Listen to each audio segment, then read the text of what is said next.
আসসালামু আলাইকুম ভিউয়ার্স, এটা হচ্ছে আমার বাড়ি। দেখতে পাচ্ছেন অনেক বিশাল একটা পুকুর আমার পিছনে, অনেক অনেক বিশাল। কলা বাগান দেখতে পাচ্ছেন, সারি সারি সুপারি গাছ, আমাদের রাস্তা দুই পাশে অনেক সুপারি গাছ দেখতে পাচ্ছেন। তো সবাই কেমন আছেন?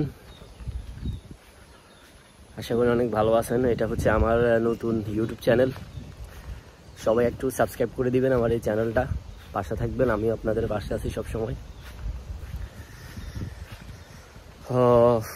তো আর কি অবস্থা সবার একটু বলবেন। আমাদের এদিকে কিন্তু এখন বর্ষাকাল, দেখতে পাচ্ছেন চারিদিকে পানি হইতেছে আস্তে আস্তে। গত বছর কিন্তু স্মরণকালের একটা বন্যা হয়েছিল আমাদের নোয়াখালীতে, যা কখনো আগে হয়নি। তো এবছরও আমাদের এলাকার মানুষ অনেক আতঙ্কে আছে যে কখন আবার বন্যা হয়। তো সবাই নোয়াখালীর মানুষের জন্য দোয়া করবেন। দেখতে পাচ্ছেন আস্তে আস্তে পানি বাড়তেছে। আমার পিছনে দেখতেছেন এটা হচ্ছে আমাদের বাড়ির কবরস্থান, অনেক বিশাল একটা কবরস্থান। ওই পাশে যেটা দেখতেছেন ওটা হচ্ছে মসজিদ। সবাই দোয়া করবেন, ভালো থাকবেন, আল্লাহ হাফেজ।